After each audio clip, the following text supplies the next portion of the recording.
everyone, welcome to the Mufasa book readings. My name is Julia, and today's reading will be reading from the book by Mel Robbins. The book is titled The 5-Second Rule. Enjoy. Chapter 13, End Anxiety. Rule your mind or it will rule you.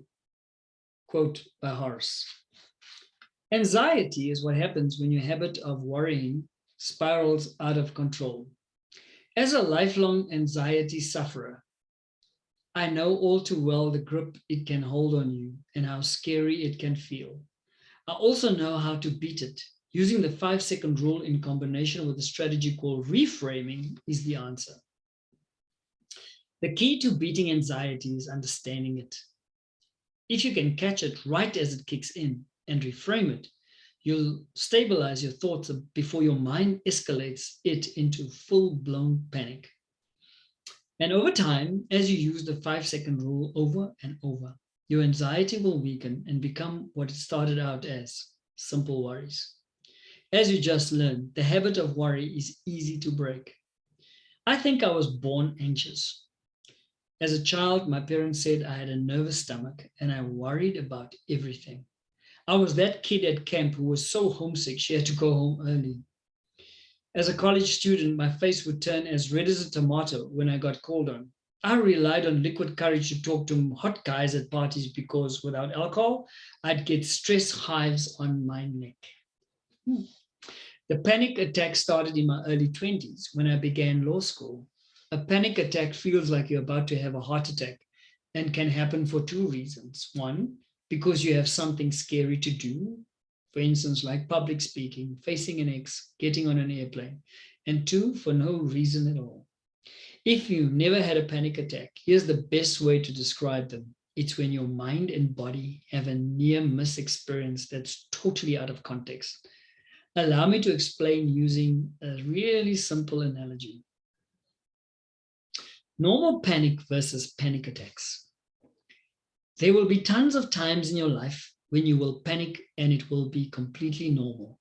Let's say you are driving a car and are about to change lanes on the highway. Suddenly, out of nowhere, a car races by you and cuts you off. You swerve to get out of the way, but they just miss you.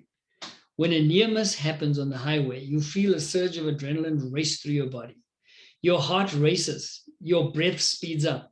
Your cortisol surges. Your body goes into a state of hyper alertness so you can take control of the car. You might even get a little sweaty. As soon as your body freaks out, it triggers your mind to find a reason why your body is so agitated. In this example on the highway, your brain knows you almost got in a car crash and that's why your body freaked out. That truck almost hit us. I understand why she's panicked. Everything is okay. When your mind has an explanation for why your body just freaked out, it won't escalate the anxiety. Your mind will allow your body to calm down because it knows the danger has passed. Your life will go back to normal and you'll be a little bit more conscious when you change lanes next time. When you have a panic attack, that same near miss sensation rushes through your mind and body without any warning and with no preceding event. You'll be standing in the kitchen, pouring a cup of coffee, and out of nowhere, you have a sudden surge of adrenaline race through your body, just like what happened when that car nearly missed you on the highway. Your heart races, your breath speeds up, you might get a little sweaty, your cortisol surges, your body goes into a state of hyper-awareness. Now that your body is in an aroused state, your mind is going to race to try to understand why. If you don't have a legitimate reason why, your mind will think you must be in actual danger. Your mind will go prehistoric on you and escalate the fear, thinking that danger is imminent. As your heart starts to race, your mind races for an explanation so it can make sense of what's happening to your body and decide how to protect you. Maybe I'm having a heart attack. Maybe I don't want to get married next month after all. Maybe I'm getting fired. Maybe I'm dying. For instance, I was just making coffee and now I feel like having a panic attack. The brain thinks, what the hell is going on? There must be something wrong. If your mind can't find a suitable explanation, your brain will make the anxiety worse so that you will want to physically run away from the situation and leave the room. If you've ever seen someone have a panic attack, they freak out, dart around, have scattered thoughts, a deer in the headlights, look, and suddenly have to leave the room. It's a vicious cycle and one I was trapped in for years.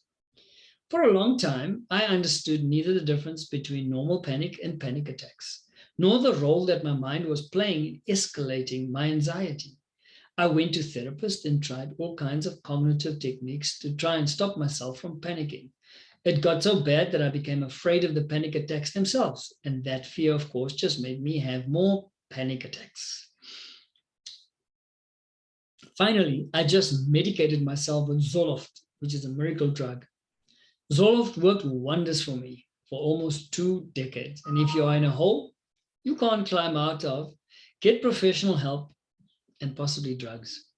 While not a substitute for therapy, they can be life-changing.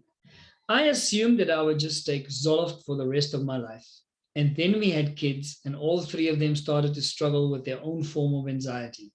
It was beyond mere worrying. The anxiety was impacting their lives. They stopped doing sleepovers, slept on the floor of our bedroom, and were worried about everything.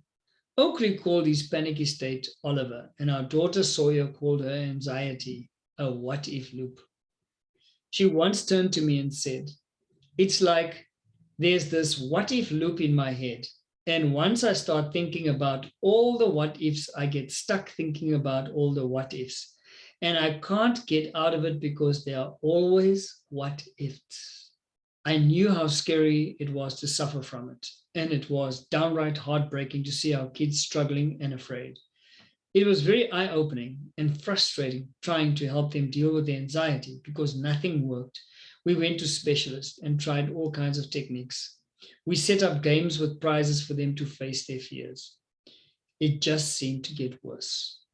I came off Zoloft so I could face my own anxiety head-on without the help of drugs. I wanted to understand it better and figure out how to start it so I could help my kids figure out ways to beat theirs. Here's what I learned. Trying to calm down does not work. I've spent countless hours with therapists who have told me and the kids just to change the channel and think about something else.